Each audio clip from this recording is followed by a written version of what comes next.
Olá, boa tarde. 25 de setembro de 2008, quinta-feira. Hoje é o segundo dia de julgamentos no plenário do Supremo Tribunal Federal. Vamos, portanto, acompanhar esta sessão desta quinta-feira, direto do plenário.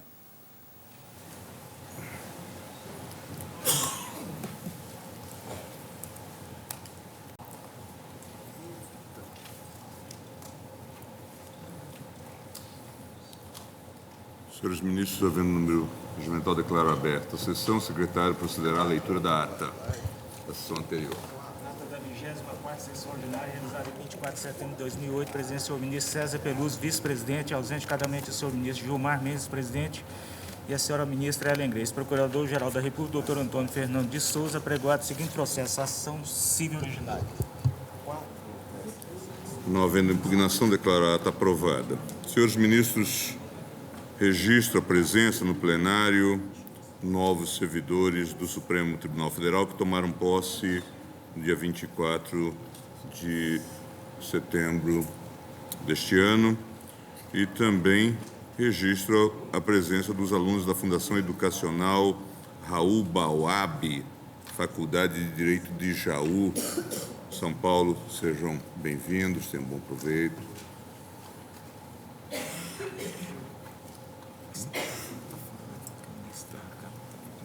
Ministra Carmen Lúcia, agravo regimental no habeas corpus 95079, da relatoria de Vossa Excelência, agravante César Alberto Cabral e Castro, agravado segunda turma do Supremo Tribunal Federal. Presidente, eu neguei seguimento ao habeas corpus que foi impetrado contra a decisão da segunda turma, que denegou um habeas corpus, relatoria do ministro Joaquim Barbosa, e o ora impetrante alega que seria nulo aquele julgamento, porque ele não foi avisado antes, embora ele também não tivesse pedido para ser avisado, foi colocado em mesa. Eu neguei seguimento com base no artigo, na súmula 606, pela qual não cabe para o plenário, e ele agora agrava repetindo os mesmos argumentos, ou seja, de que ele estaria pedindo a nulidade do julgamento com os mesmos argumentos. O habeas corpus inicial era para trancar a ação penal por falta de justa causa, e foi isso que a segunda turma realmente deliberou. Eu estou negando provimento ao agravo, senhor presidente. Eminente relatora nega provimento ao agravo. Senhores ministros. Presidente. Você não conheceu do HC. E aí agora ele agrava contra Então, a minha Vossa Excelência decisão. não conheceu do HC. Ela não conheceu e está negando provimento ao agravo. Ministro Macarelli. Presidente, reafirmo o entendimento sobre a matéria. O habeas corpus é uma ação de envergadura maior no que voltada à preservação da liberdade de ir e vir, quer já alcançada por um ato que se tem como ilegal, que é ameaçada de ser alcançada. Por isso, entendo que pressuposto da ação é ter-se a articulação em torno da ilegalidade, não digo se na espécie procede ou não, e órgão competente para julgá-lo. Nós sabemos que o plenário está acima das turmas, tanto assim que o julgamento dos embargos de divergência, previstos no artigo 546, se dá mediante a atuação do colegiado maior. O pano de fundo me sensibiliza muito, presidente, que é o fato de o jurisdicionado ter o direito de saber o seu dia no judiciário, antes mesmo de cogitar-se da ciência do impetrante quanto ao dia em que o processo a revelar o habeas, estará na bancada para exame, já vinha implementando essa providência, porque penso que a ausência de colocação do processo em pauta publicada no Diário, tem um objetivo único, não é surpreender o impetrante quanto à apreciação no que assiste, se for profissional da advocacia, o direito de assomar à tribuna, mas simplesmente agilitar o julgamento, acelerar o julgamento, não podendo, portanto, haver surpresa. Por isso, eu peço vênia à relatora para entender que o habeas deve merecer sequência ao processo a revelar o habeas e, uma vez aparelhado com esse processo, com o parecer do Procurador-Geral da República, vir à bancada para o indispensável crivo. É como voto. Vossa Excelência, portanto, defere a... Não, eu provejo o agravo para que o habeas tenha regular sequência. Para que o habeas corpus tenha devida tramitação. Ministro Mendes Direito. Ministro Lewandowski, ministro Joaquim Barbosa. Ministro. Eu não voto. Não, é a segunda, é contrato da segunda É a segunda turma, em Da geral. segunda turma. É, o agravado aqui é também a segunda turma. O relator. Senhor presidente, eu também acompanho a relatora. Aliás, senhor presidente, estou fazendo referência, gostaria que ficasse constando a referência às ressalvas que já foram feitas no HC, um dos últimos, mas há vários outros, ao HC 91.593 desse plenário, para não conhecer do habeas corpus e negar provimento ao agravo por consequência. Data dele. Portanto, negado provimento ao agravo, nós temos o voto da eminente relatora, vencido o eminente ministro Marco Aurélio, que o provia.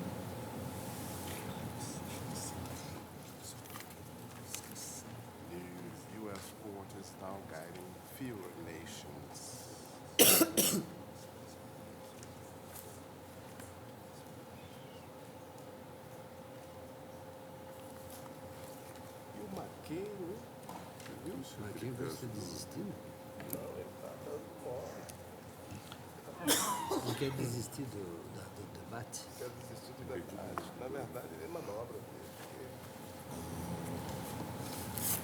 Não inspira confiança em matéria econômica. E nessa crise, Depois subiu 9 pontos. 9 pontos de uma hora para outra. Senhores ministros, da minha relatoria, eu chamo o agravo regimental na reclamação 5.298, agravante Roberto Vanderlei Nogueira, agravado Tribunal Regional da 5ª Região e Conselho Nacional de Justiça. Fundamentalmente, a questão é a seguinte: trata-se de agravo regimental em reclamação proposta por Roberto Vanderlei Nogueira, juiz federal titular da primeira vara, seção judiciária em Pernambuco, contra ato do Tribunal Regional Federal da 5ª Região, consistente na elaboração de lista tríplice para o preenchimento do cargo de desembargador federal daquele tribunal. Alega o agravante que a decisão reclamada foi proferida em manifesto conflito com a decisão do Supremo, no julgamento da ADIM 581. Neguei seguimento à presente reclamação com base no artigo 21, parágrafo 1º do Regimento Interno, por ser manifestamente improcedente. Em face desta decisão, foi interposto agravo regimental, no qual são repetidos os argumentos iniciais, sustentando que em nenhum momento o pretório excelso foi provocado a se manifestar sobre a aplicação ou não do artigo 107, inciso 2, consorciado com 93, inciso 2, a linha B da Constituição na órbita da Justiça Federal Comum, isto é, quanto à sua incidência à promoção no critério de merecimento no âmbito dos tribunais regionais federais. Esse é o relatório.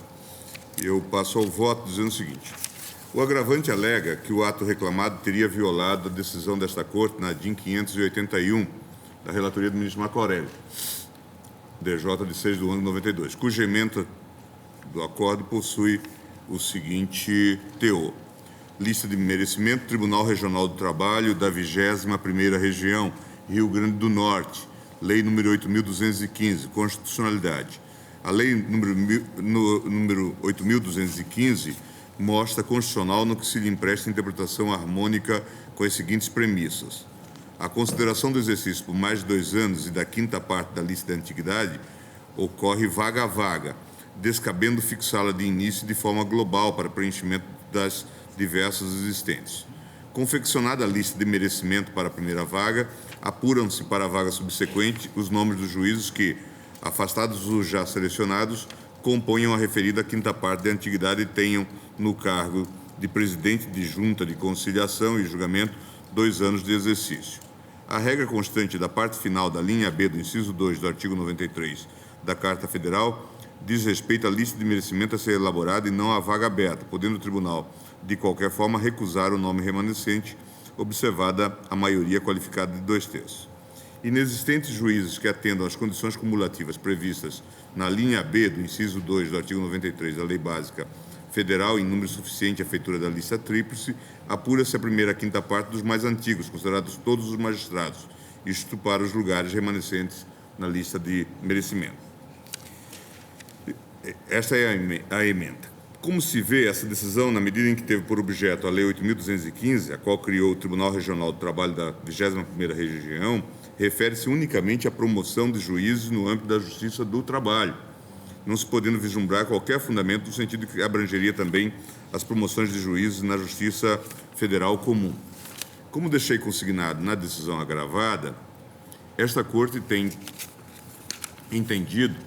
decidido que é inaplicável a norma do artigo 93, 2b da Constituição Federal a promoção dos juízes federais, por estar sujeita apenas ao requisito do implemento de 5 anos no exercício do artigo 107, 2 da Carta Magna, incluído o tempo de exercício do cargo de juiz federal substituto.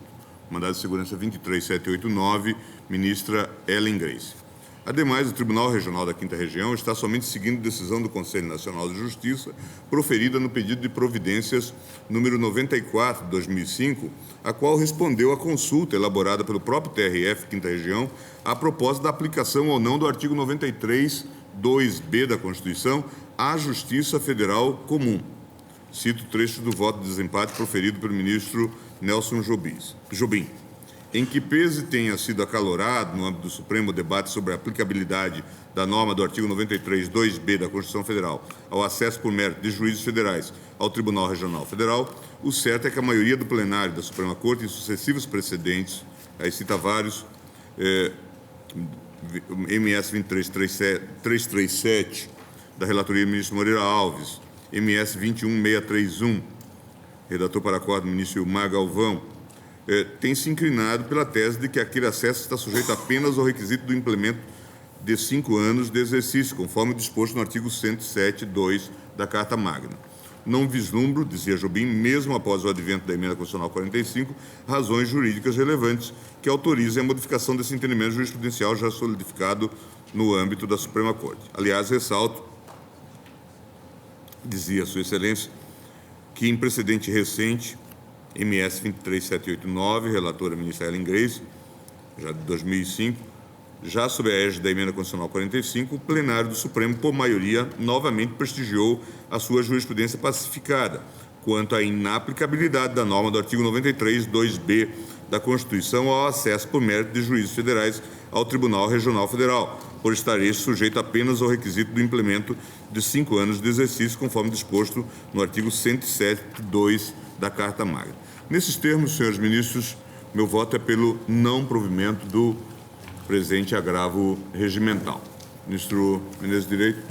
Presidente, aqui o que se aponta é infração à ação direta de constitucionalidade 581, um acordo proferido aqui nesta... 581, é. Mas não há, porque Isso. a disposição, aliás, muito categórica, não implica nenhum fato com relação a essa reclamação. Então, não há substância para a reclamação. Eu acompanho Vossa Excelência.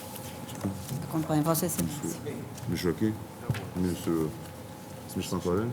Presidente, limito-me a assentar a inadequação do instrumental.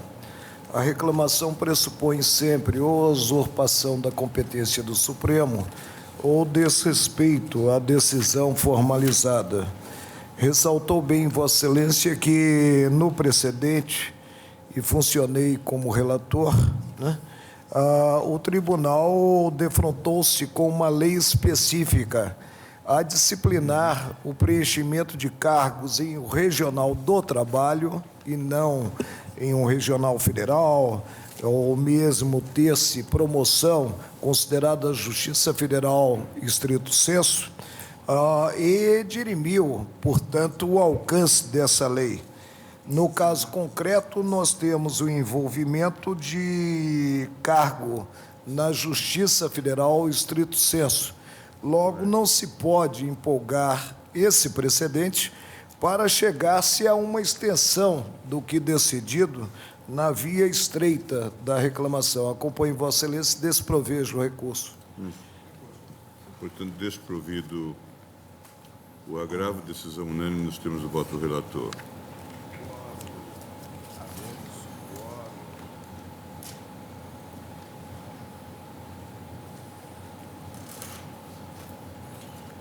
Ministro Joaquim Barbosa, ação direta de inconstitucionalidade 394, requerente Conselho Federal da Ordem dos Advogados, requerido Congresso Nacional e Presidente da República. Senhor presidente, o chamamento em conjunto da 173 também.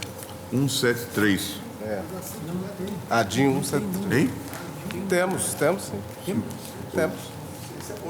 8.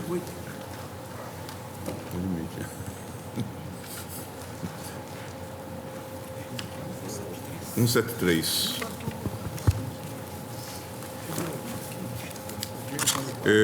Requerente Confederação 173 também. Confederação Nacional de Indústria, requerido Congresso Nacional e Presidente da República. Vossa Excelência tem a palavra para as duas ações. Senhor presidente, trata-se de duas ações diretas de inconstitucionalidade, de número 173, ajuizada pela Confederação Nacional da Indústria, e 394, ajuizada pelo Conselho Federal da Ordem dos Advogados do Brasil, contra os artigos 1º e 2º da Lei 7.711, de 1988, e contra o Decreto 97.834, de 1989. Os textos impugnados têm o seguinte teor. Artigo 1º.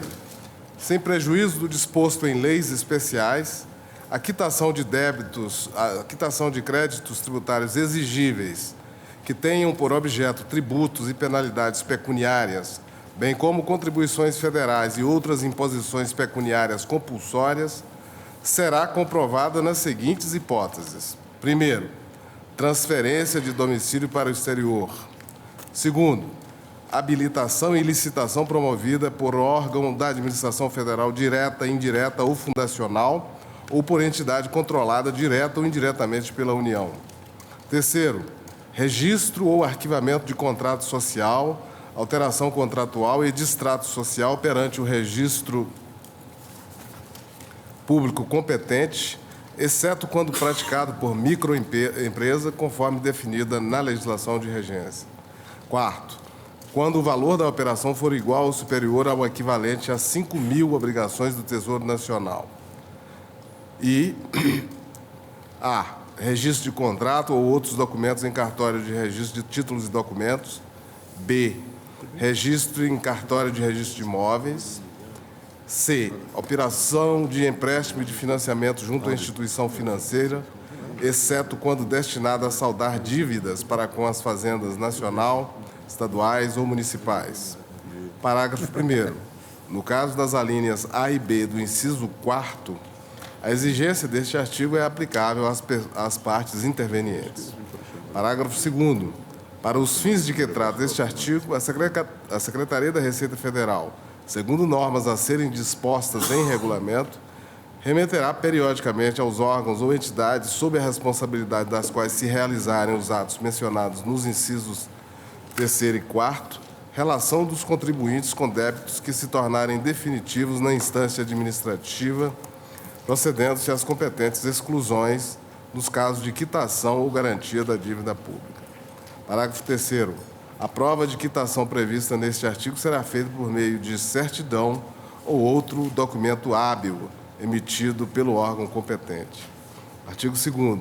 Fica autorizado o Ministério da Fazenda a estabelecer convênio com as fazendas estaduais e municipais para extensão àquelas esferas de governo das hipóteses previstas no artigo 1º desta lei. Sustenta-se, em síntese, que as normas impugnadas violam o direito fundamental ao livre acesso ao Poder Judiciário, na medida em que impedem o contribuinte de ir a juízo discutir a validade do crédito tributário. Segundo entendem, trata-se de sanções políticas, isto é, de normas enviesadas, voltadas a constranger o contribuinte por vias oblíquas ao recolhimento do crédito tributário. A medida cautelar foi requerida A medida cautelar requerida foi indeferida pela presidência da Corte, exercida à época pelo eminente ministro Carlos Madeira. Não obstante, o plenário da Corte não referendou a decisão do presidente e suspendeu a eficácia dos dispositivos impugnados. O referido acórdão tem a seguinte ementa: ação direta de inconstitucionalidade, pedido liminar. Ocorrência no caso da relevância jurídica do pedido e do perículo in mora.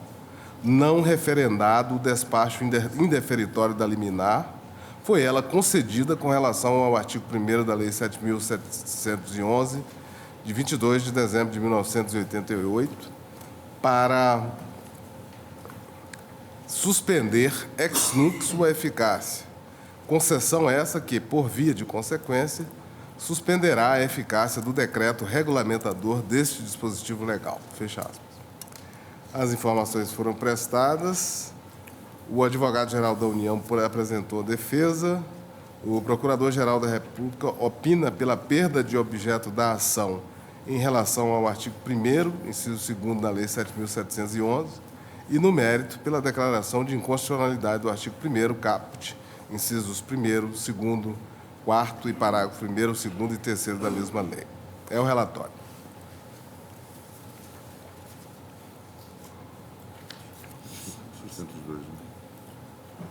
Pela requerente, falará a Confederação Nacional da Indústria, falará o doutor Cássio Augusto Muniz Borges.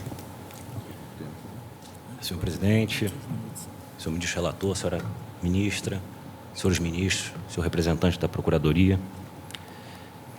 falo em nome da Confederação Nacional da Indústria e de plano, aproveitando o bem lançado relatório do ministro relator, destaco inicialmente que essa liminar foi concedida em 1990. Então, na verdade, temos aí 18 anos de estabilidade. Me parece que essa liminar concedida há tanto tempo, uma ADIM proposta em 88, uma liminar concedida em 1990, me parece a Confederação que trará a tranquilidade que esse tribunal sempre necessita para poder julgar tão somente a partir das pressões que advenham da própria Carta Constitucional. Acho que não teria como deixar de fazer essa primeira referência. Do mesmo modo que não tenho como deixar também de pedir permissão a Vossas Excelências para fazer a leitura de parte do voto do ministro Moreira Alves, porque foi esse voto que conduziu a esse plenário no momento de referendar a decisão que havia indeferido a cautelar, na verdade, deferir a cautelar. Então, disse o ministro Moreira Alves à época: ora, com a devida vênia do eminente ministro Carlos Madeira, que indeferiu a liminar ad referendum deste plenário, entendo que a liminar deve ser concedida, uma vez que é indubitável a relevância da fundamentação da arguição de inconstitucionalidade, além da ocorrência de perículo in mora, tais os entraves à atividade econômica que o artigo 1º da citada lei acarreta, bem como, em decorrência disso, o impedimento ao acesso ao judiciário, sujeito, por vezes, como em caso de mandado de segurança, a prazos fatais. Note-se ainda, o que corrobora também a conveniência da concessão liminar, que as restrições impostas pelo dispositivo legal em causa, já regulamentado e, portanto, com plena vigência, se tiverem sua aplicação suspensa, não impedirão a atuação do Estado na cobrança de seus créditos fiscais, judicial ou extrajudicialmente. E, de fato, parece que sempre assistiu razão ao ministro Moreira Alves, porque, na verdade, tais normas, como lidas aqui pelo ministro relator, são, de fato, sanções políticas. São normas que estabelecem restrições de caráter punitivo. São normas que atingem, digamos assim, a vida cotidiana civil e comercial das empresas.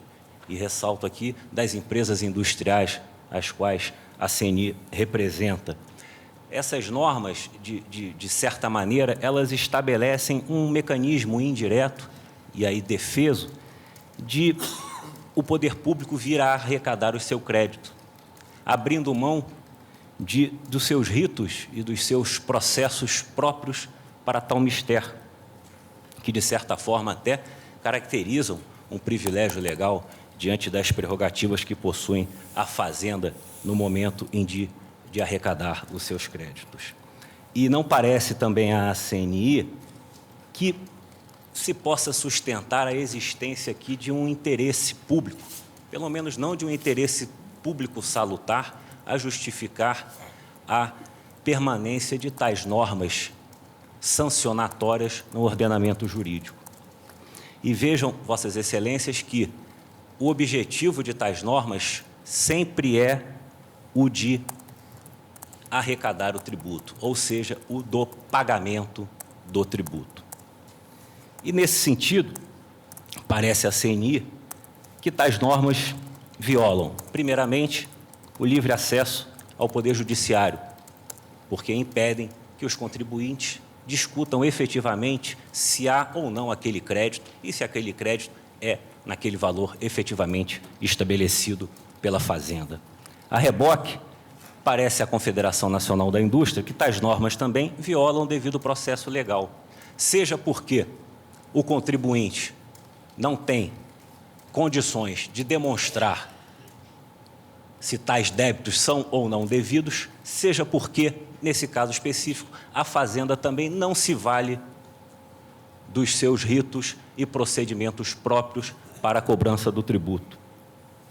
Parece à CNI também que tais normas violam o livre exercício do trabalho e da profissão e, a reboque, violam também o livre exercício da atividade econômica previsto no artigo 170 e um dos princípios fundamentais da República, que seria a livre iniciativa, previsto no artigo 1º, inciso 4º, porque vejam os senhores que tais normas impedem, inclusive, o registro da constituição de pessoas jurídicas, impedem o registro de alterações societárias, alterações estatutárias, alterações contratuais.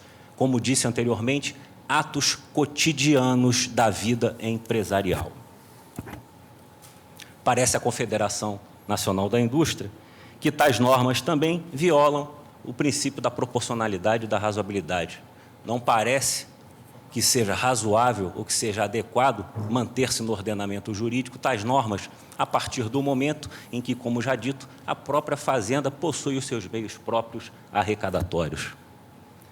Também parece à Confederação que tais normas, especificamente com relação ao inciso 1º do artigo 1º, quanto à proibição de transferência de domicílio para o exterior, que essas normas estariam por violar o direito de ir e vir previsto no artigo 5º, 15 da Constituição Federal, além de violarem um dos objetivos fundamentais da República, que é construir uma sociedade livre, isso previsto no artigo 3º, inciso 1º, também da Carta Magna.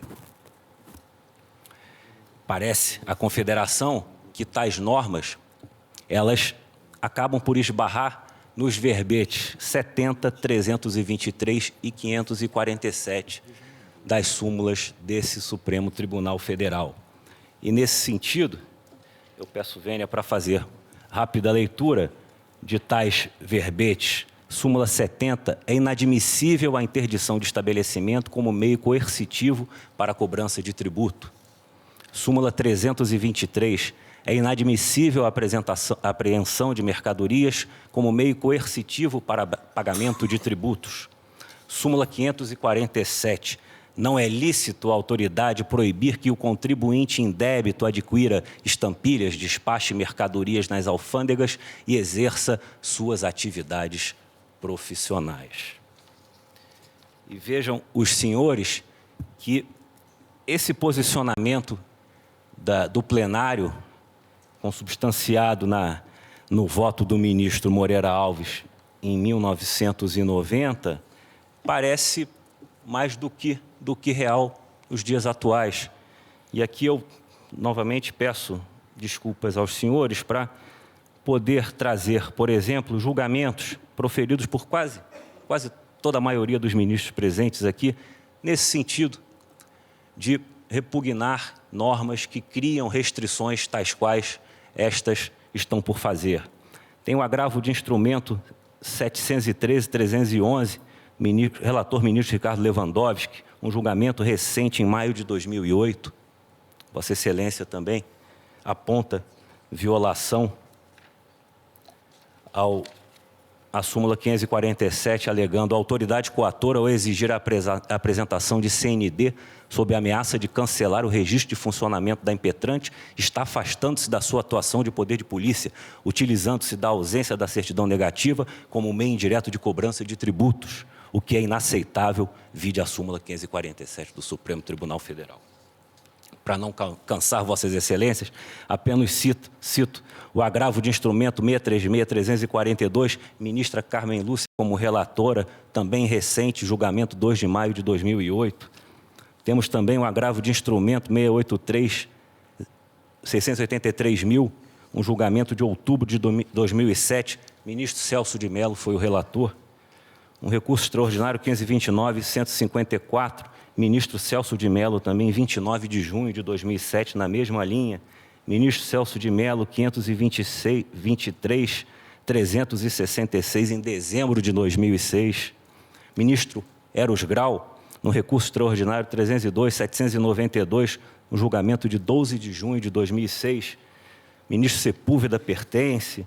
Ministro Eros Grau, em dezembro de 2004, no recurso extraordinário 399.223, também na mesma linha, ministra Ellen Grace. Enfim, há uma série de julgamentos proferidos depois de 1990 até 2008 que reafirmam o posicionamento dessa Corte expressado lá em 1990, quando a liminar foi deferida por esse plenário.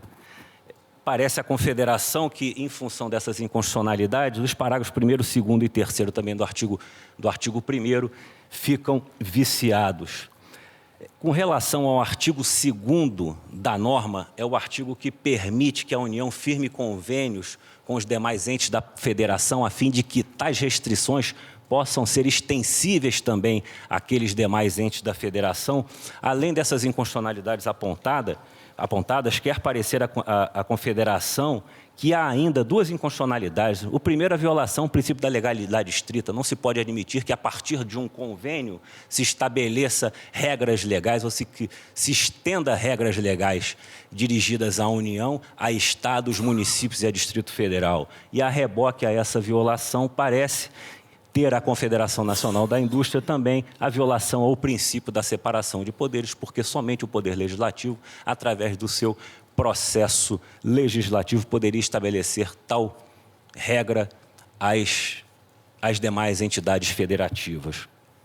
Com relação à posição da Procuradoria-Geral da República sobre a perda de objeto do inciso 2º do artigo 1º da lei, ou seja, a questão,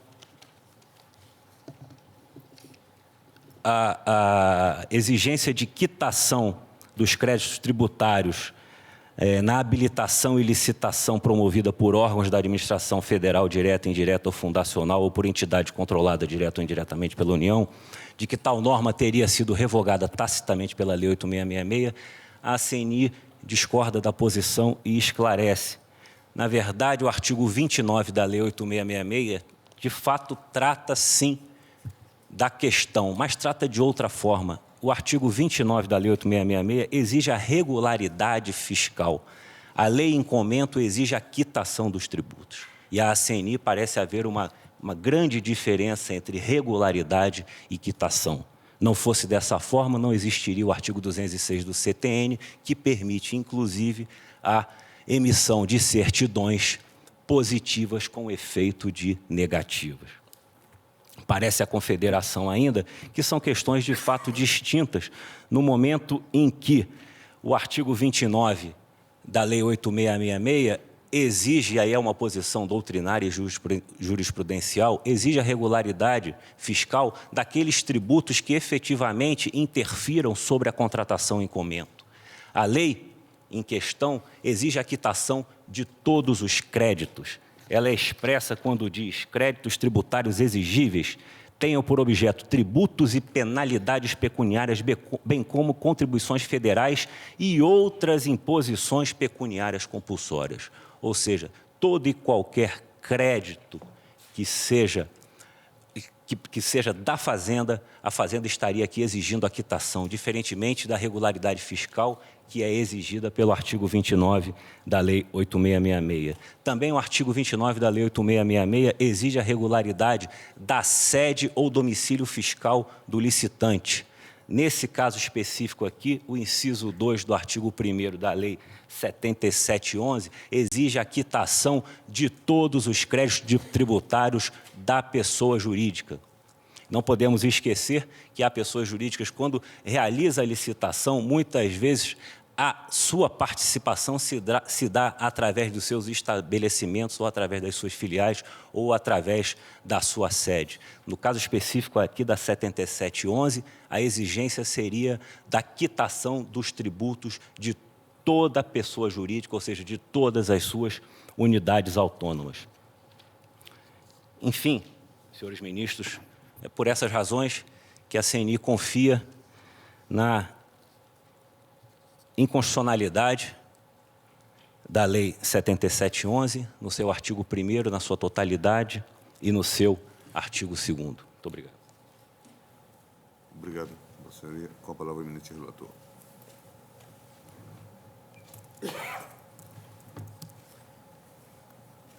Firmo inicialmente a perda do interesse processual no prosseguimento do controle concentrado e abstrato em relação ao Decreto 97.834, já que foi revogado pelo Decreto 99.476, de 90. Passo ao exame da validade constitucional do artigo 1º e 2º da lei. O Supremo Tribunal Federal possui uma venerável linha de precedentes que considera inválidas as sanções políticas. Entende-se por sanção política as restrições não razoáveis ou desproporcionais ao exercício de atividade econômica ou profissional lícita, utilizadas como forma de indução ou coação ao pagamento de tributos. Como se depreende do perfil apresentado e da jurisprudência da Corte, as sanções políticas podem assumir uma série de formatos. A interdição de estabelecimento e a proibição total do exercício de atividade profissional são apenas os exemplos mais conspícuos. Um dos motivos determinantes da orientação firmada pela Corte consiste no risco posto pelas sanções políticas ao exercício do direito fundamental ao controle administrativo ou judicial da validade dos créditos tributários, como se vê desde logo no precedente do recurso em mandado de segurança número 9.698, vetusto, recurso em mandado de segurança, da relatoria do ministro Henrique Dávila, do qual transcrevo o seguinte trecho do voto vogal proferido pelo ministro Pedro Chaves. Dizia ele: não é lícito ao fisco interditar estabelecimentos comerciais com o propósito de os compelir ao pagamento de impostos ou multas. Os contribuintes têm o direito de impugnar a legitimidade dos débitos fiscais quando convocados pelos meios regulares a satisfazê-los. Recurso de mandado de segurança, seu provimento. Voto do ministro Pedro Chaves. Senhor presidente, o fisco já goza de muitos favores e privilégios de ordem processual e de ordem legal. Cobra os seus créditos mediante certidão de inscrição do lançamento, inicia pela penhora e ainda pretende mais. Pretende evitar inconstitucionalmente que a parte se defenda em juízo, ameaçando de fechar o estabelecimento. Eu não posso deixar de acompanhar o eminente senhor ministro relator e conceder a segurança. Fecha aspas. Pondero que o acesso aos mecanismos que consubstanciam o devido processo legal é o direito fundamental mais suscetível de ser amesquinhado pela aplicação de uma sanção política. A sanção política coloca desafios de duas ordens ao controle da restrição. A primeira ordem de desafios se refere ao controle da validade da própria restrição. Como as restrições ao exercício profissional e à atividade econômica podem comprometer a própria existência da empresa ou o desempenho empresarial, a sanção política pode pôr um fim abrupto ao processo administrativo ou judicial de controle da validade da própria sanção política. Não é difícil conceber que uma empresa, acossada pelo risco de fechamento, opte por se submeter à exigência que asseguraria o seu funcionamento, dado o caráter capital da pena aplicada. Ademais, ainda que o contribuinte opte por insistir no exame da validade da norma que fundamentou o fechamento de seu estabelecimento, é inequívoco que a interrupção das atividades econômicas coloca um óbice pragmático relevante à manutenção do processo administrativo ou judicial que tenha por objetivo examinar a validade da sanção. Na segunda ordem de desafios, a sanção política desestimula, pelo mesmo modo, o controle da validade da constituição de créditos tributários.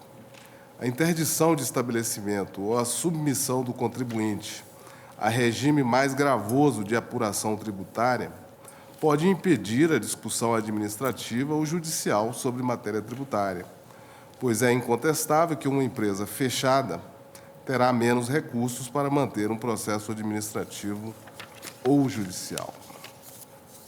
Em outras palavras, a sanção política viola o direito de acesso ao Estado, seja no exercício de suas funções administrativa ou judicial, para que ele examine tanto a aplicação da penalidade como a validade de tributo.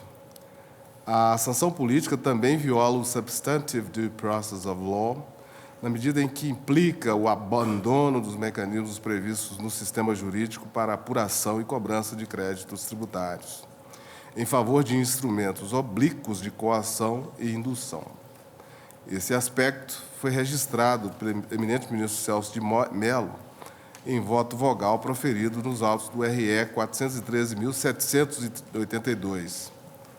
Cito Sua Excelência, aspas, a circunstância de não se revelarem absolutos os direitos e garantias individuais proclamados no texto constitucional não significa que a administração tributária possa frustrar o exercício da atividade empresarial ou profissional do contribuinte, impondo-lhe exigências gravosas que, não obstante as prerrogativas extraordinárias que já garantem o crédito tributário, visem, em última análise, a constranger o devedor a satisfazer débitos fiscais que sobre ele incidam. O fato irrecusável nessa matéria, como já evidenciado pela própria jurisprudência desta Suprema Corte, é que o Estado não pode valer-se de meios indiretos de coerção, convertendo-os em instrumentos de acertamento da relação tributária para, em função deles e mediante interdição ou grave restrição ao exercício da atividade empresarial, econômica ou profissional, constranger o contribuinte a adimplir obrigações fiscais eventualmente em atraso. Fecha aspas.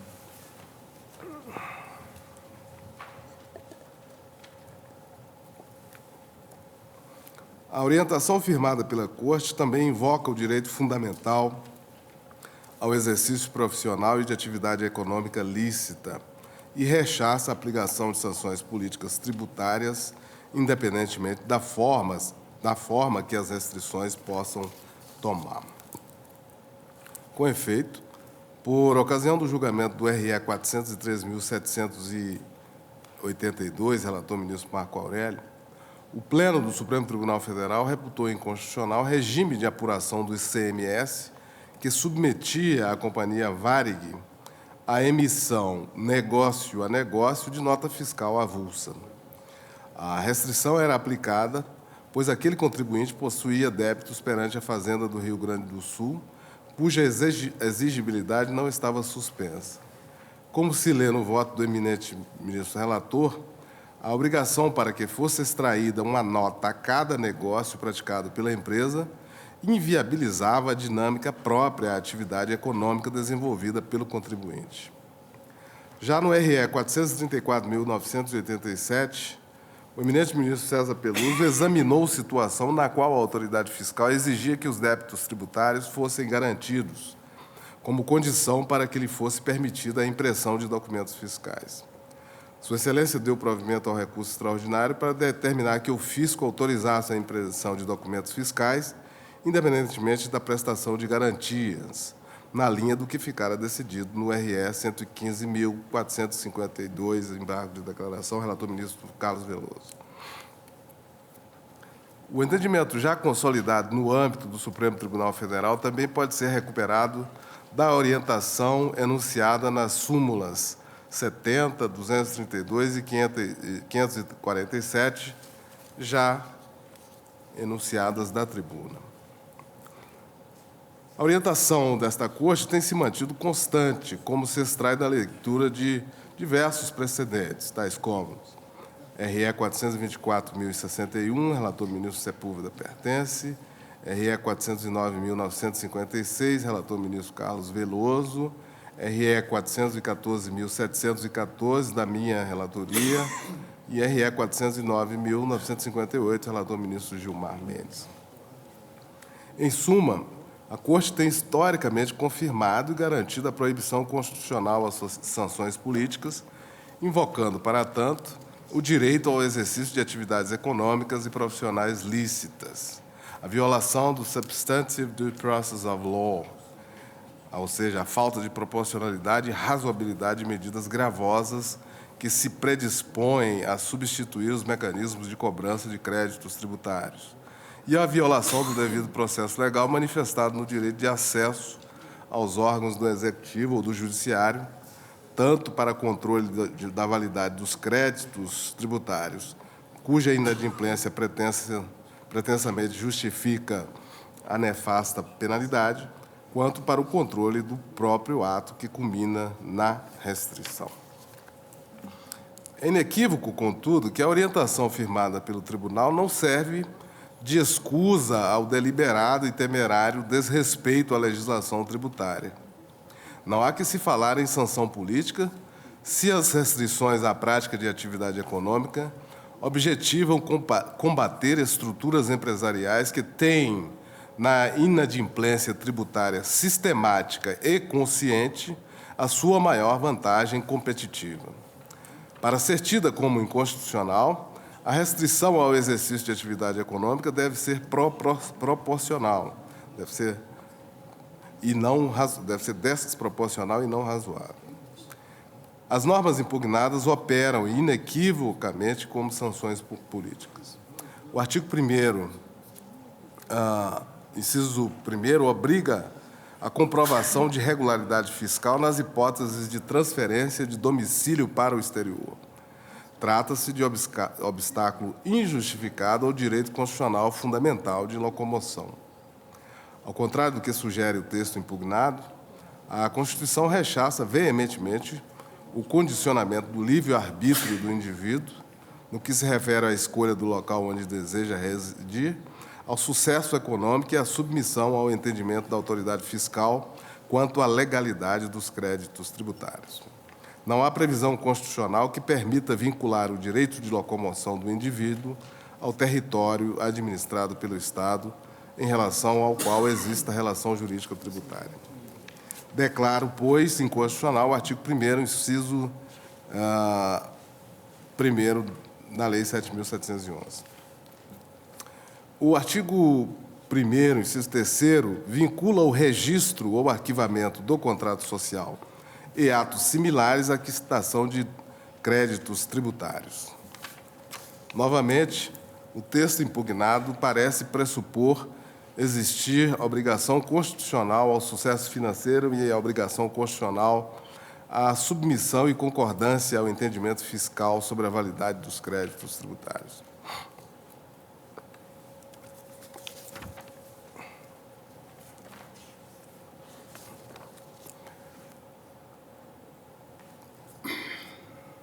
É possível conceber situação em que o contribuinte, submetido a quadro de revés econômico que não seja exclusivamente atribuível à sua conduta, necessite realizar operações societárias para tentar manter a sua atividade econômica e reverter a situação de penúria. A norma em exame ignora o direito fundamental ao livre exercício de atividade econômica e profissional em tais casos. Ademais, a exigência da quitação dos créditos também não leva em consideração o direito do contribuinte à discussão judicial da validade das normas que instituem o tributo e permitem a sua cobrança. Declaro também a inconstitucionalidade desse artigo 1º da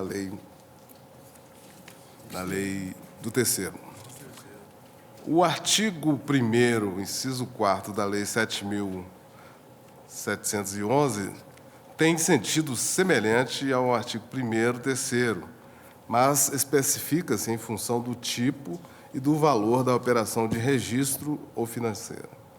Pelas mesmas razões apontadas anteriormente, declaro inconstitucional o artigo 1º, inciso 4º da Lei 7.711.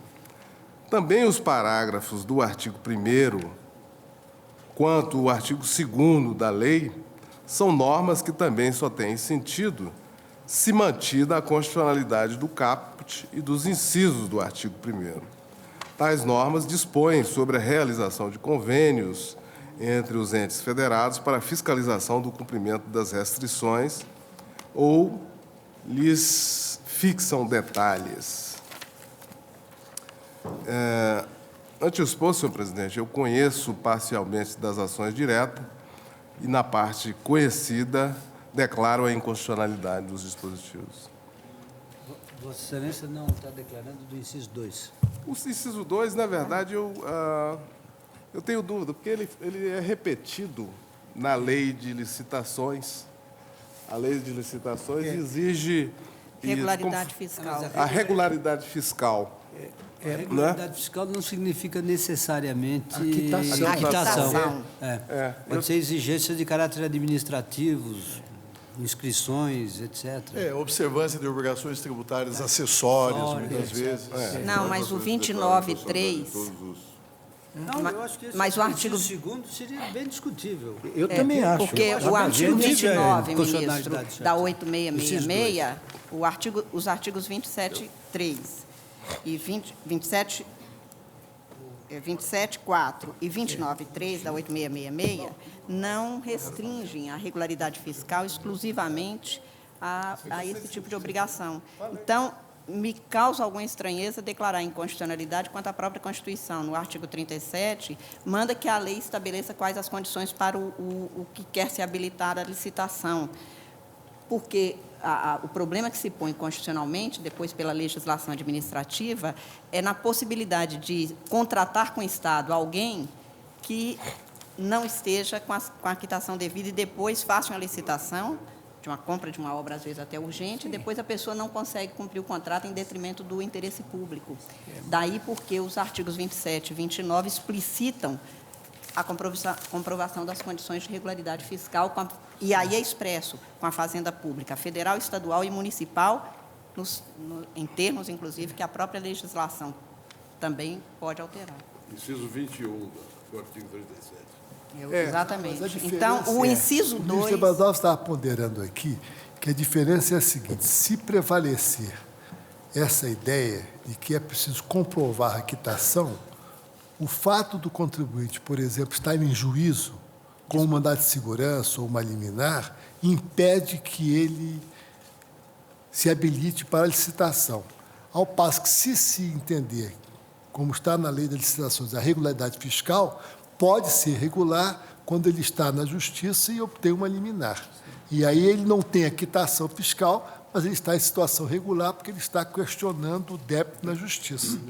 Então, nesse caso... Ou seja, a norma inscrita na Lei Geral de Licitações, na verdade, é perfeitamente compatível com esses princípios constitucionais, essencialmente aqueles que regem a atividade econômica.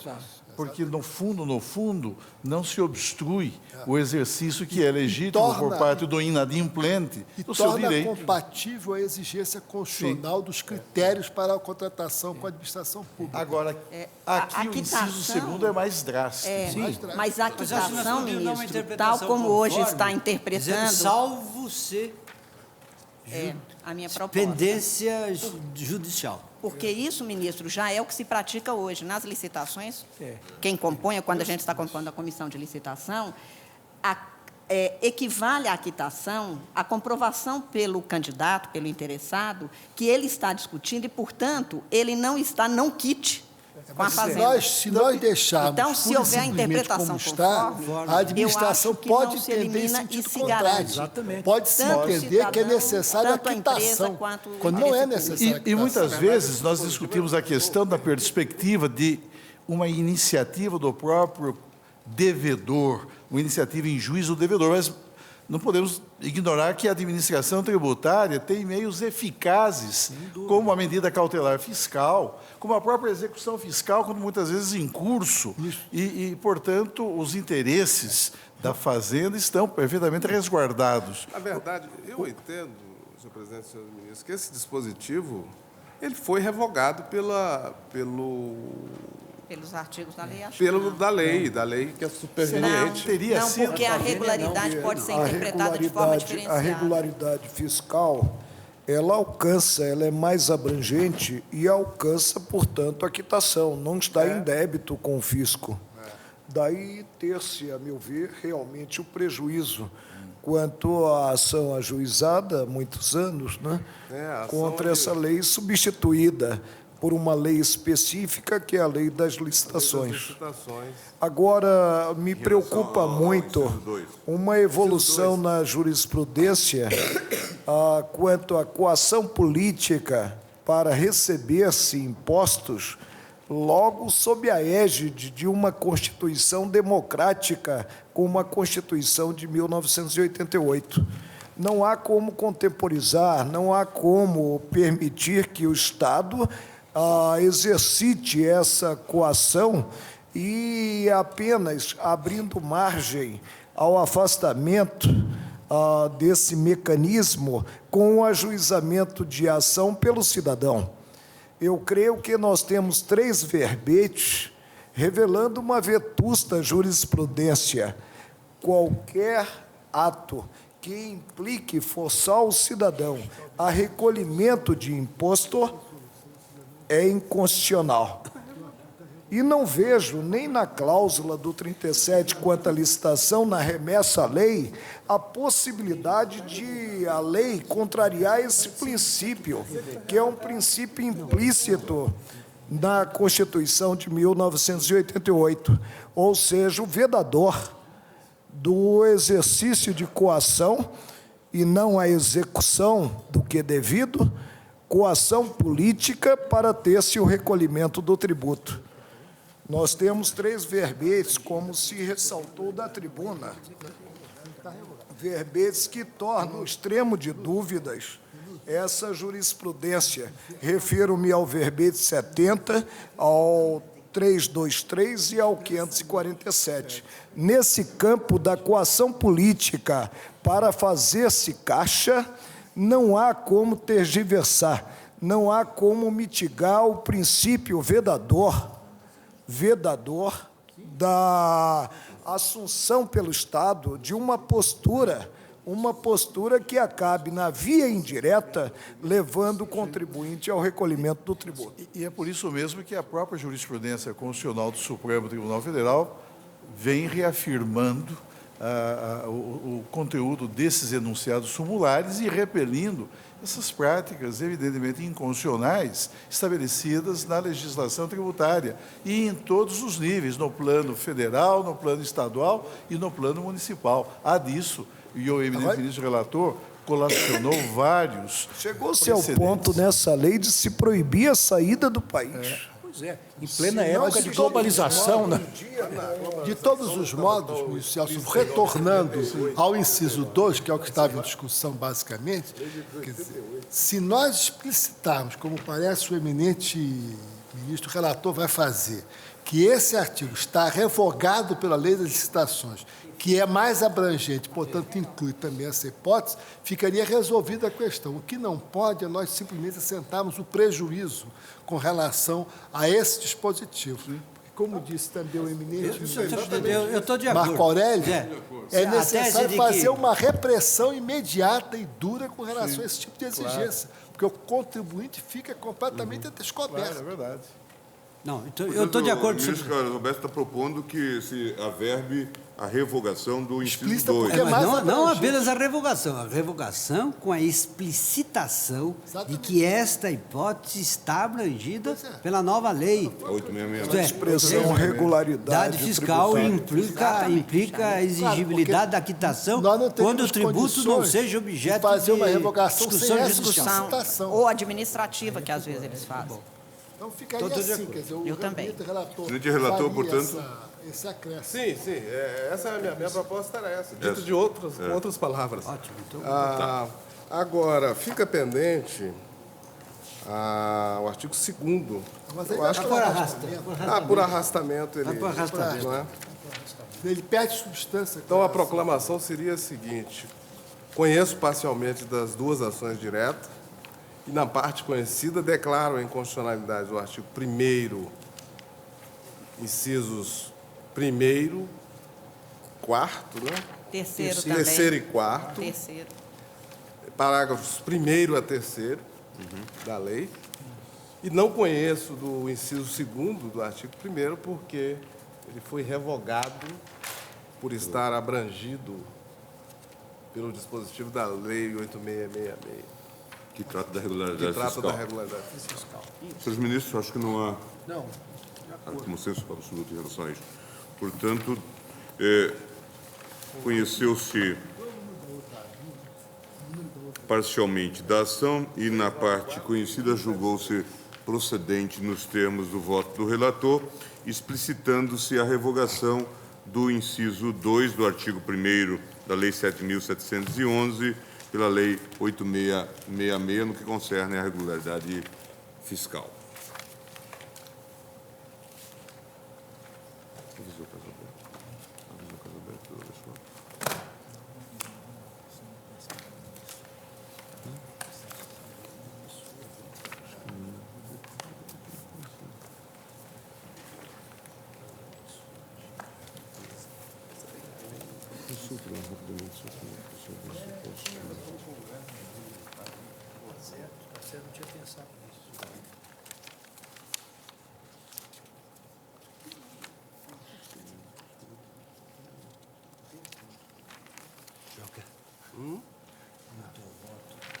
Da relatoria do ministro Menezes Direito, habeas corpus 94.278, paciente Nery da Costa Júnior, impetrante Manuel Cunha Lacerda e outro, coator, relator do inquérito 547 do Superior Tribunal de Justiça. O ministro relator tem a palavra. Terá sustentação oral, sim. Então eu vou simplificar. É um habeas corpus que foi impetrado contra a decisão proferida pelo ministro Félix Fischer no Superior Tribunal de Justiça, em que se alega basicamente que houve violação do princípio do juiz natural, porque o eminente ministro Félix Fischer deu impulso ao processo antes de submeter a questão ao plenário da Corte Especial daquele tribunal.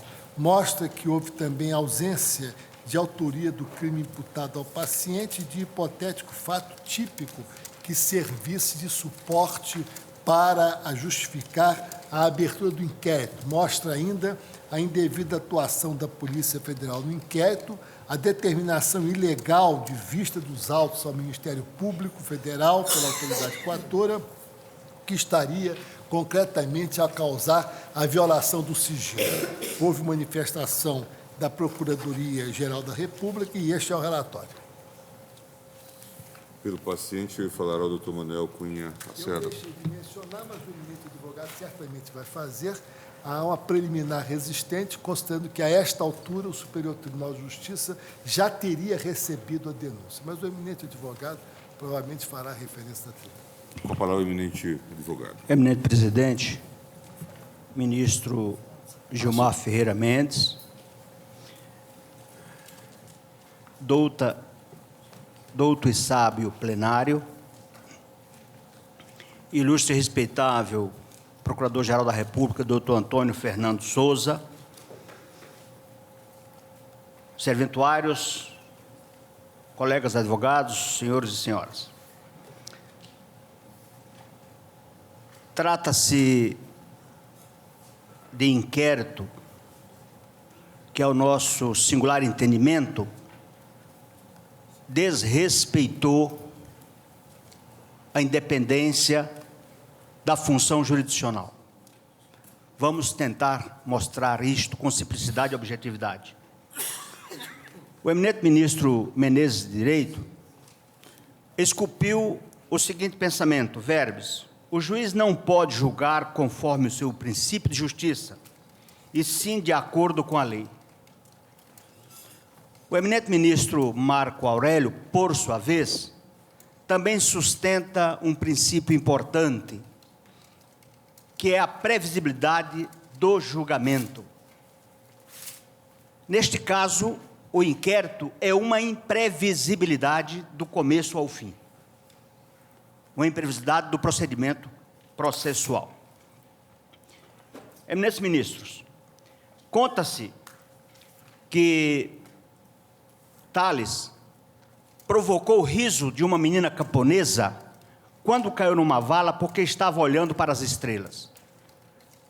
Vou procurar não cair na vala e, para tanto, na sua ordem natural, vou fazer a exposição simples e objetiva dos fatos processuais. A impetração, na inicial, contém 4 teses. Vou começar pela primeira tese. Diz o ministro Marco Aurélio que o artigo 33, parágrafo único da LOMAN, é o Código da Magistratura. Eu peço vênia para acrescentar que é o selo da independência da magistratura, da independência do juiz. E nesse mesmo artigo, diz que quando surgir indício da prática de crime por juiz, a autoridade policial, militar ou civil encaminhará os autos ao Tribunal Pleno ou ao seu órgão competente para apreciar o prosseguimento. Vejam, senhores ministros, como se deram os fatos. No dia 16 de 11 de 2005, um cidadão chamado Lúcio Bolonha, que reside em São Paulo, veio a Brasília e fez uma convicção ao Ministério Público Federal em Brasília, dizendo que havia dado certa quantia em dinheiro para um juiz lhe favorecer, um juiz da primeira vara federal de São Paulo. Com base nesta declaração ou confissão ou delação, no dia 7 de 8 de 06, a Procuradoria da República de São Paulo apresentou representação perante o órgão especial do TRF3.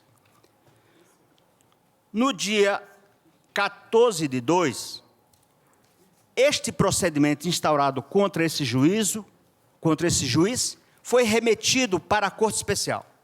Sobre o teor desta remessa, falarei logo mais.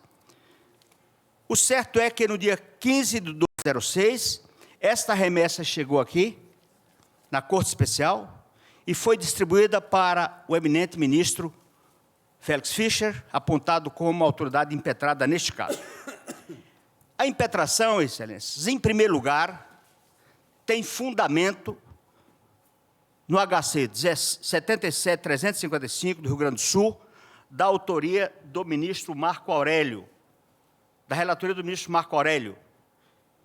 E, naquele julgado que ocorreu em 98, foi consignado na ementa o seguinte verbis: a continuidade de investigação, a remessa do processo ao Ministério Público e o oferecimento ou não de denúncia pressupõe, uma vez envolvido o magistrado, a manifestação prévia do tribunal ou do órgão especial a ele integrado. A condição é essencial à validade de qualquer ato do procedimento. Participaram deste julgamento os ministros Nery da Silveira, que presidia a sessão, Carlos Veloso, Maurício Corrêa e Nelson Jobim. Seguindo a esteira deste pensamento, deste acórdão da Suprema Corte, da sua segunda turma, o artigo 114 da Lei Complementar do Estado de Santa Catarina, estatuindo o Estatuto da Magistratura, diz exatamente isso, que deve ser submetida ao exame prévio da Corte ou do seu órgão especial. A Resolução 30 do Conselho Nacional de Justiça, do dia 7 de março de 07, também estipula isto para o processo disciplinar contra magistrado. Portanto, com a máxima vênia, queremos entender que está completamente acertada a posição do Supremo Tribunal no julgamento do HC 77.355 e nos parece que deve ser seguido o procedimento, o rito que está previsto lá no artigo 27 da LOMAN, quando se trata de processo administrativo para perca de cargo. Nos parece que o inquérito judicial é mais grave ainda. Pois bem, ministro, por falta dessa análise prévia, de ser submetido à apreciação da Corte Especial, a primeira tese é de que é nulo este procedimento, este inquérito 547, ab início. Essa é a nossa primeira tese. A segunda tese é um desdobramento da primeira. Pasmem, senhores ministros, quando esse inquérito foi iniciado na Corte Especial, o eminente relator, a autoridade impetrada, não proferiu nenhum despacho, nenhuma decisão, dizendo por que deveria continuar ou não continuar este inquérito, que é apontado contra 47 pessoas, entre elas 3 desembargadores federais e 2 juízes federais. De modo que o inquérito chegou na Corte Especial, e apenas o relator foi deferindo os pedidos feitos pelo delegado de Polícia Federal, lá de São Paulo. Quer dizer, o inquérito nunca tomou forma de juízo na Corte Especial data vênia. Esta é a segunda nulidade. Se a primeira nulidade não é válida, nos parece que esta é intransponível. Porque, senhores ministros, para se processar, para se abrir um inquérito contra qualquer pessoa, existe uma portaria. Como é que o inquérito contra magistrados não tem nenhuma decisão dizendo por que abre ou por que não abre este inquérito? Nos parece um absurdo permitir, porque desta maneira qualquer magistrado não terá independência, não terá tranquilidade, não terá segurança para desempenhar o seu relevante ofício judicante. Portanto, esta é a segunda nulidade que apontamos. A terceira nulidade, ou seja, a terceira tese, excelência, pasme também, está aqui a decisão, as folhas 53 do inquérito, que remeteu o inquérito de São Paulo para cá. Esta decisão diz apenas o seguinte: remeto por cautela o processo para o Tribunal Regional, para a Corte Especial. Só isto, remeto por cautela. Mas qual o motivo dessa cautela? Este inquérito já nasceu ilegítimo desde esta remessa. Isto nos parece inaceitável, considerando o dever de fundamentação. Não tem o menor sentido que a sua excelência, relator lá no TRF 3, não tenha dito por que remetia e o que ele teria encontrado contra este ou aquele desembargador federal, entre eles o paciente. Portanto, tem no pedido da impetração a nulidade desde esta remessa. A quarta tese, excelência, também é muito séria. Quando o inquérito chegou em São Paulo, no dia 1º de fevereiro de 2007, o delegado da Polícia Federal requereu a quebra do sigilo telefônico do paciente e de mais 46 pessoas. E a sua excelência, ministro relator impetrado, deferiu, sem nenhuma justificativa. Transcreveu o requerimento do delegado, o parecer do Ministério Público, defiro a quebra do sigilo. E assim, o paciente foi grampeado, como os outros 46 envolvidos nesse mesmo inquérito. É uma decisão coletiva, genérica, sem o mínimo de fundamentação. Daí porque arguí perante vossas excelências que permitir decisões dessa natureza, permitir grampo telefônico desta natureza, sem nenhuma fundamentação, é absolutamente ilegal. Diga-se mais, em momento nenhum foi indicado qual indício de criminalidade, de autoria, existia contra o paciente. Não foi indicado qual é o crime que seria apurado nesta investigação, nesta escuta telefônica, violando o artigo 2º da Lei 9.266, de 96, que diz que tem que haver indício razoável de autoria, bem como existir pena de reclusão. Nada disso foi observado. Pois bem, excelência, além disto, foi requerido busca no domicílio e no gabinete do paciente, quebra de sigilo bancário e fiscal, e inclusive a sua prisão provisória. Tudo pelo delegado de polícia, sem nenhuma motivação. Agora, pasme, excelência.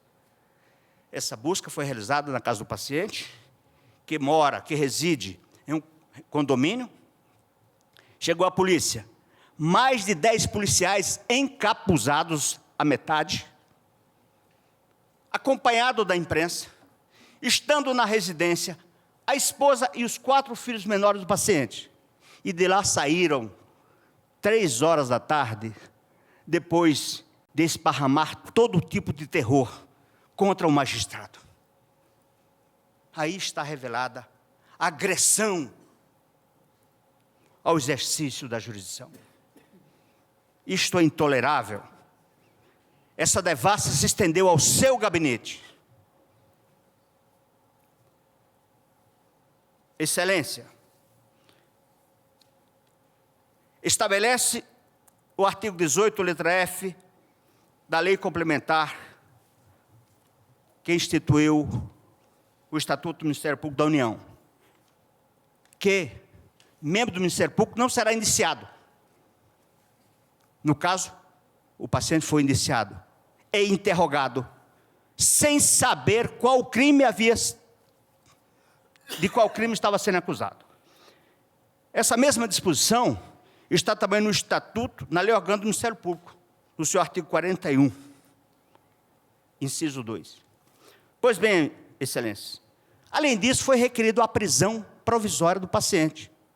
Nunca vi falar que um delegado de polícia requeresse a prisão de um promotor de justiça, mas requer de um desembargador federal. Excelência, essa é a 4ª tese, em que nós julgamos que estas provas colhidas nas escutas telefônicas, as provas colhidas com a quebra do sigilo bancário e fiscal do paciente, são provas ilícitas, porque foram deferidas ilegalmente, sem o mínimo de fundamentação. Esta é a 4ª tese. Por isto, suplica-se que elas sejam desentranhadas. Além disso, senhores ministros, deve ser registrado, no dia 16 de janeiro de 2008, a autoridade impetrada encaminhou o inquérito para o MPF, a fim de se manifestar sobre documentos juntados. Este inquérito ficou lá no MPF, na Subprocuradoria-Geral da República, desde 16 de janeiro de 2008 até 26 de maio de 2008, quando foi devolvido com a denúncia. Denúncia contra 16 pessoas. E, por ironia, não foi denunciado o juiz primeiro que foi acusado de ter recebido dinheiro do seu Bolonha. E as outras pessoas, eram 47, faltaram 31. Ficaram sem denúncia. E aí já revela a enorme ilegalidade desse inquérito. Pois bem, excelências, vejam os fatos como demonstra que não existia fato delituoso apontado contra o paciente. No dia 22 de 3/07, foi novamente requerida a prorrogação da escuta telefônica. E lá diz o delegado de Polícia Federal, aspas. Pediria que você licenciasse. Sim, ministro. Concluir? Para concluir. Foi alegado, Excelência, que não existia nenhuma participação do paciente. E, enfim, o paciente foi... Só um minuto, Excelência, por favor. Por favor. O paciente foi denunciado por prevaricação porque adiou um julgamento,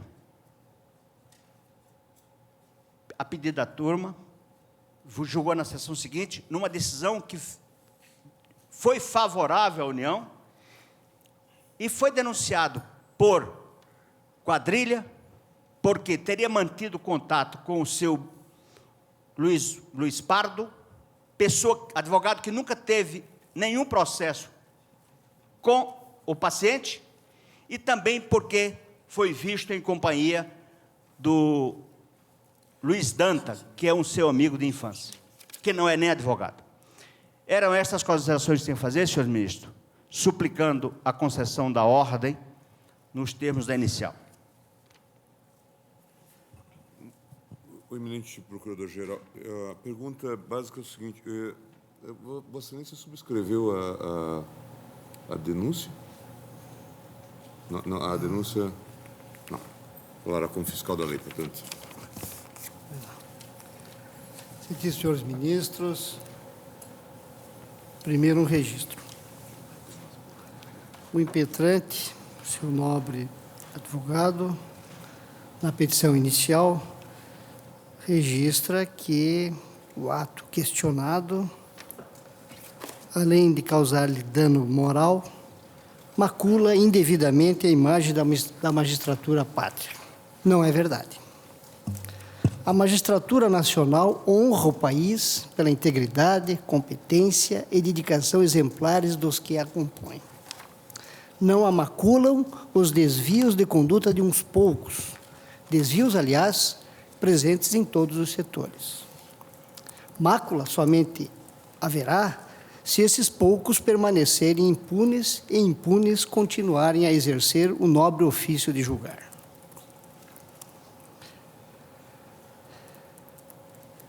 O impetrante, antes de rebater ponto por ponto as observações aduzidas na tribuna, que também fazem parte da petição escrita, lembro que o inquérito já foi concluído e já foi oferecida a denúncia que está submetida à Corte competente originariamente nos termos constitucionais. O que, ao ver do Ministério Público, gera o prejuízo desta ação mandamental. Todavia, se não entender-se prejudicado o habeas corpus, não deverá ser concedido. A alegação de ausência de deliberação da Corte Especial é o primeiro fundamento do impetrante, por entender que dependeria a abertura do inquérito judicial de deliberação da composição plena da Corte Especial. O fundamento decorreria do artigo 33 da Lei Complementar 75. É importante que Vossas Excelências tenham presentes de que esta investigação sempre foi uma investigação judicial. Esse é o primeiro dado. Não se trata de uma investigação iniciada na polícia ou iniciada na Polícia Civil ou Militar ou perante qualquer outra autoridade. Desde o início, se trata de uma investigação judicial. Inicialmente instaurada perante o Tribunal Regional Federal, porque a suspeita inicial recaía exclusivamente sobre um juiz de primeiro grau, um juiz federal de primeiro grau.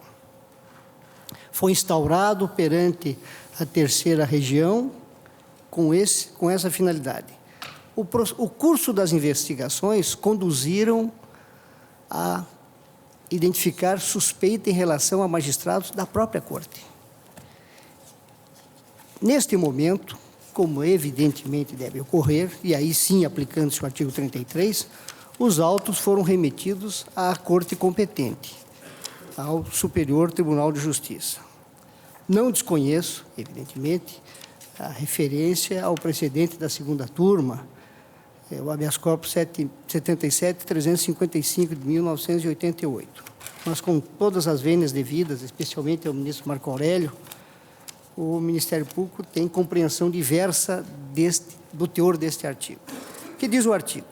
Quando, no curso da investigação, houver indício da prática de crime por parte do magistrado, a autoridade policial, civil ou militar, remeterá os respectivos autos ao tribunal ou órgão especial competente para o julgamento, a fim de que prossiga na investigação. O parágrafo único, ao ver do Ministério Público, é norma que se limita a definir competência.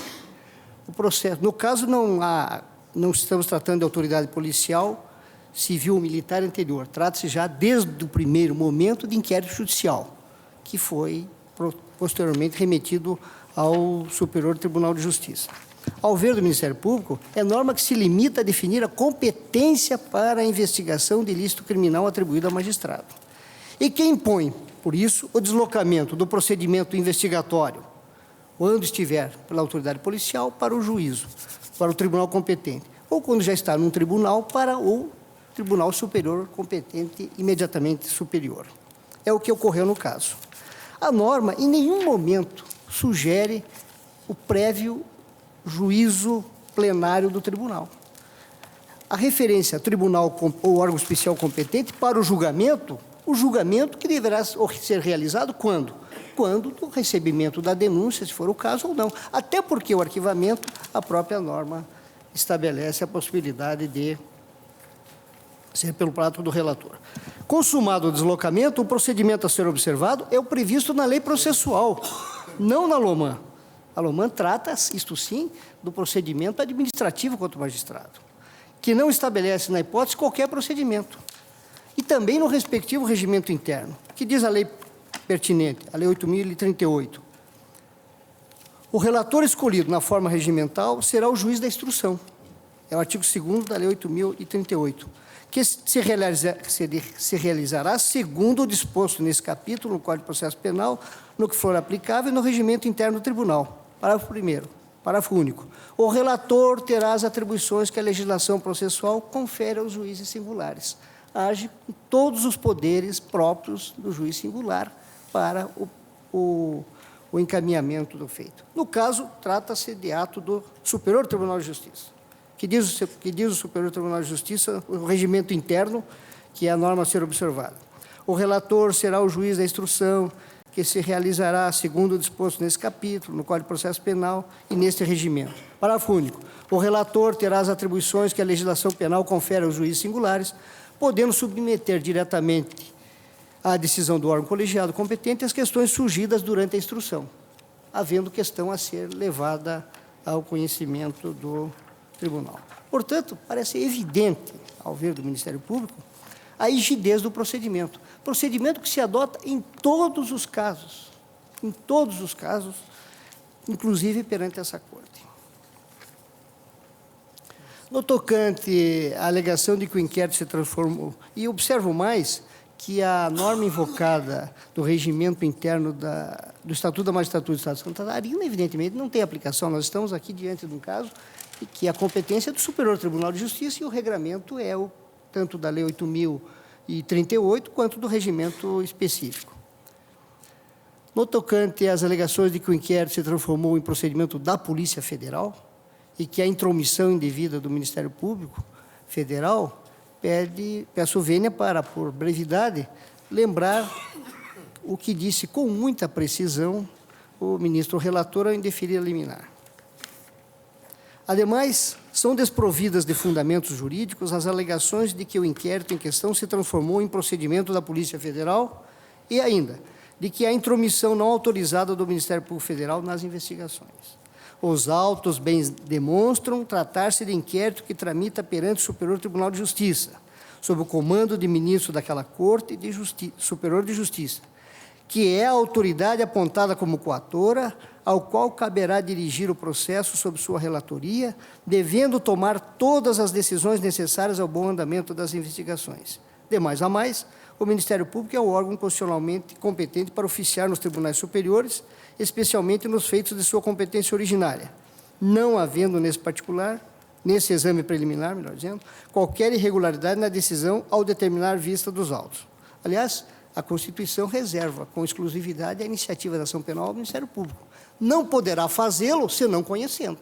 Essa é a regra mínima. Conhecer os fatos pelos quais possam eventualmente ser caracterizados como de natureza penal e, assim, oferecer ou não a denúncia. Aproveito já para observar também, você falou no tempo que os autos permaneceram no Ministério Público, que o inquérito 547, questionado, tem 13 volumes e 453 apensos, o que exigiu um trabalho extremamente dedicado, muita atenção, exatamente porque havia uma investigação longa e abrangente e que o fato da denúncia ser direcionada a um número menor de pessoas revela o cuidado com que foi feita essa análise. Não houve imputação sem base segura nas provas dos autos. E o fato de ser investigado não quer dizer que necessariamente vá ser denunciado, porque a investigação é uma hipótese que pode se confirmar, o marco inicial, e pode não se confirmar aquela previsão inicial de que havia um tipo penal. Foi o que ocorreu na hipótese, de tal sorte que a quantidade de documentos a serem examinados justifica plenamente o tempo demorado. Finalmente, quanto ao teor da acusação feita ao paciente, desembargador federal Nery da Costa Júnior, a matéria, ao ver do Ministério Público, é insuscetível, por razões de competência de apreciação por esse Supremo Tribunal Federal nesta oportunidade. Em primeiro lugar, porque a impetração é anterior ao oferecimento da denúncia e dela, evidentemente, não cuida. Em segundo lugar, porque estaria esta Corte se antecipando, subtraindo ao STJ, que é o juízo originariamente competente para este exame da matéria, que se insere na competência dele, STJ, receber ou não a denúncia já foi oferecida. Num habeas corpus, em que são selecionadas poucas peças desses 450 volumes, aproximadamente, de documentos, evidentemente que seria algo absolutamente equivocado antecipar um julgamento nesse caso. Mesmo convencido de que o mérito constituiria, nesse momento, inadmissível a antecipação, a denúncia apresentada é extensa e minudente quanto à conduta de todos os denunciados, especialmente do paciente. Só em relação ao paciente, nós temos, da página 80 a 84, uma descrição pormenorizada da sua atuação. Se essa atuação caracteriza ou não o ilícito penal e a justificar o recebimento da denúncia, o momento processual, evidentemente, será aquele que o relator competente, no Superior Tribunal de Justiça, irá fazê-lo. Daí porque o Ministério Público pede que seja denegada a ordem, nos termos, inclusive, da manifestação escrita que apresentou. Relator, eu só pergunto se o voto é longo, nós deveríamos suspender a sessão. Então, vamos fazer a suspensão da sessão por 20 minutos e retornamos em seguida.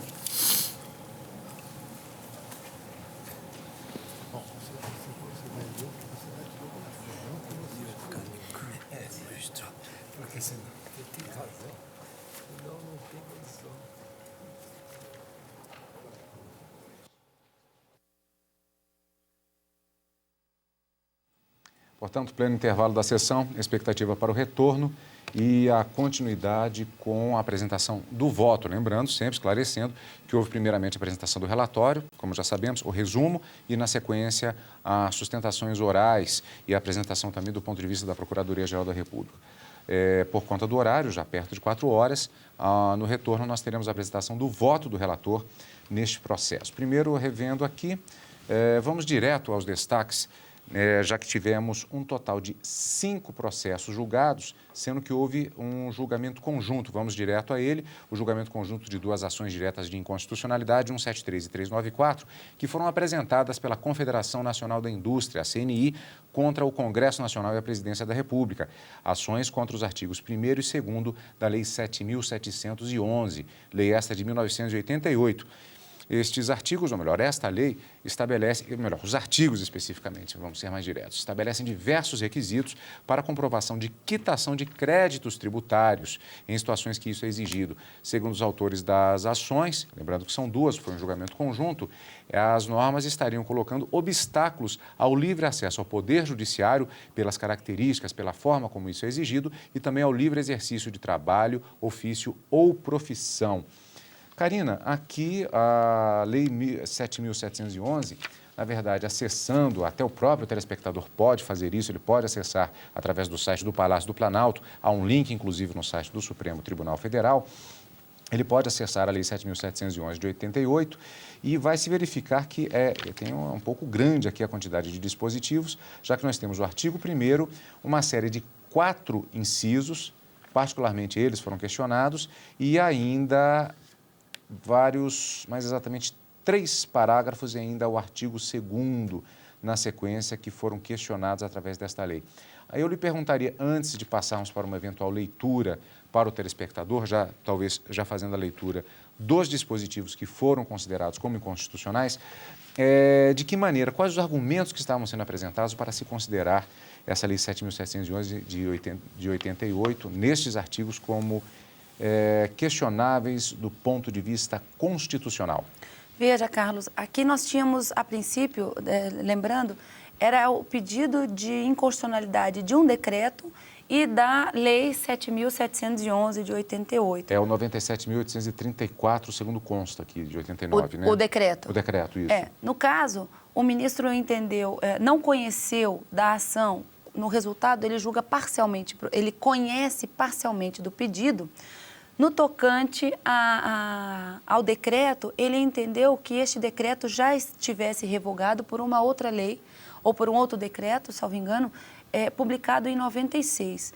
Assim sendo, perderia o objeto a PADIN, né, a ação direta de inconstitucionalidade, em relação a esse decreto, e no tocante àquela lei, 7.711, prosseguiria no julgamento. Então, curiosamente, esse decreto, inclusive, não está...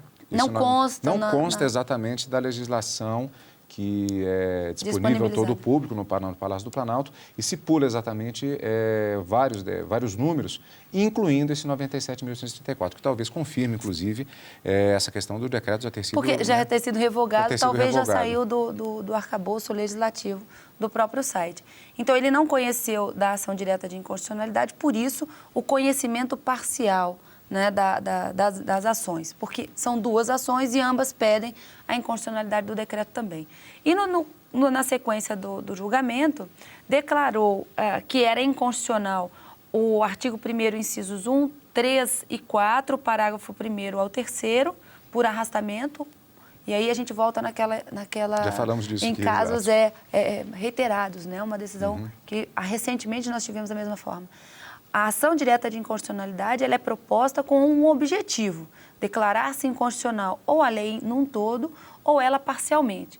Só que, por vezes, no entendimento do próprio ministro, se ele declarar inconstitucional um determinado dispositivo, conforme solicitado na inicial, outros dispositivos, por arrastamento ou porque tem uma conexão com aquele que poderá ser declarado inconstitucional, também o será. Então, aí chama-se a inconstitucionalidade por arrastamento, porque ele tem uma ligação com aquele outro dispositivo que, se declarado inconstitucional, também deveria ser. Então, ele declara inconstitucional o artigo 1º, conforme foi pedido, né, mas apenas no que tange ao inciso 1, 3, 4 e parágrafos 1º, 2º e 3º. No que se refere ao inciso 2 do artigo 1º, ele não declarou inconstitucional, e aí começou-se uma discussão no plenário, Carlos, porque esse determinado dispositivo estaria sendo repetido e regulamentado pela Lei de Licitações, a Lei 8666.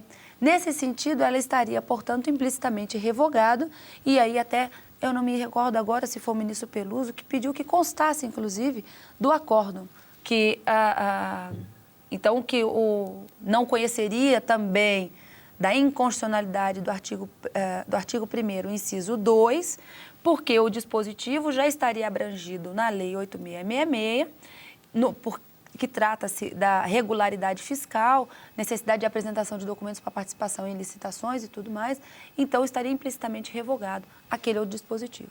Então, o não conhecimento foi acerca tanto do decreto, porque já estaria revogado, e também por conta do artigo 1º, inciso 2, em razão de dispositivo mais recente, na Lei 8.666, que teria, a princípio, regulamentado essa mesma matéria. De maneira muito rápida, o artigo 1º diz que, sem prejuízo do disposto em leis especiais, a quitação de créditos tributários exigíveis que tenham por objeto tributos e penalidades pecuniárias, bem como contribuições federais e outras imposições pecuniárias compulsórias, será comprovada nas seguintes hipóteses. E aí vem exatamente esses incisos que elencam este conjunto de hipóteses em que haveria exigência de comprovação da quitação desses diversos créditos que são deixados explícitos neste artigo 1º. E quais seriam essas situações, estas hipóteses? Inciso 1º, transferência de domicílio ao exterior, isso foi considerado como inconstitucional, esta exigência. Essa exigência.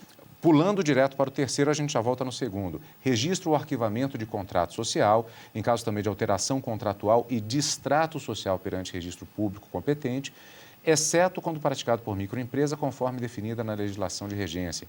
E o 4º, quando o valor da operação for igual ou superior ao equivalente a 5.000 OTNs, as famosas obrigações do Tesouro Nacional. Bom, esses de plano, já consideradas como inconstitucionais, não é isso, Karina? Isso. E no caso aí, vamos ao 2º, este 2º inciso do artigo 1º, habilitação, a hipótese em que haveria a comprovação da quitação seria em caso de habilitação e licitação promovida por órgão da administração federal, direta, indireta ou fundacional, ou por entidade controlada direta ou indiretamente pela União. Neste caso, foi nesta condição que a Karina estabeleceu, ou seja, que já estaria derrubada esta constitucionalidade em função de uma outra legislação. Repetindo, Karina, qual foi mesmo? A Lei de Licitações, Lei 8.666. E no caso, na sequência, aqui temos também, como o telespectador pode conferir, inclusive, o texto ele prossegue, mas também foram arrastados literalmente, neste caso, o parágrafo 1º que diz: nos casos das alíneas A e B do inciso 4º, a exigência deste artigo é aplicável às partes intervenientes. Isso também foi derrubado. E o parágrafo 3º: a prova de quitação prevista neste artigo será feita por meio de certidão ou outro documento hábil emitido pelo órgão competente. Isso também foi derrubado, portanto, neste julgamento do Supremo Tribunal Federal, lembrando o julgamento conjunto das ADINs 173394. Na sequência, nós temos o julgamento do habeas corpus em que Nery da Costa Júnior, desembargador do Tribunal Regional Federal da Terceira Região, TRF3, com sede em São Paulo, pede o arquivamento do inquérito 547. Esse inquérito tramitando no Superior Tribunal de Justiça, o STJ. No inquérito que pede justamente que se paralise, que se suspenda, que pare-se aquela investigação, aquele processo, a investigação sobre a suposta prática de crimes de lavagem de dinheiro contra a administração pública e ainda crime contra a ordem tributária. Estas acusações seriam em decorrência de quê? Da chamada Operação Temis da Polícia Federal. Tivemos a sustentação oral em que foram reforçados os principais artigos da defesa no sentido de, por meio deste habeas corpus, tentar-se paralisar o arquivamento, para usar um termo mais técnico, do inquérito 547 e, basicamente, né, Karina, poderíamos falar que todos os argumentos foram com base em princípios previstos no arcabouço jurídico nacional, que seria a violação aos princípios do juiz natural, do devido processo legal e a ausência de justa causa para a tramitação da denúncia. E aí vem a série de argumentos especificamente em relação a este caso. Karina, o que você gostaria de comentar em relação a este processo? Olha, vamos aguardar o voto do ministro, né, porque tivemos o relatório, a sustentação e a manifestação da Procuradoria-Geral da República, que rebate todas essas alegações do réu de que teria havido violação desses princípios, juiz natural e tudo mais. e argumenta a Procuradoria-Geral da República no sentido de que a investigação, em momento algum, ela foi uma investigação policial, foi toda uma investigação feita judicialmente perante o Tribunal Regional Federal da Terceira Região, porque trata-se de um desembargador federal, né? Então, havia toda uma cautela, um cuidado, porque trata-se de uma autoridade.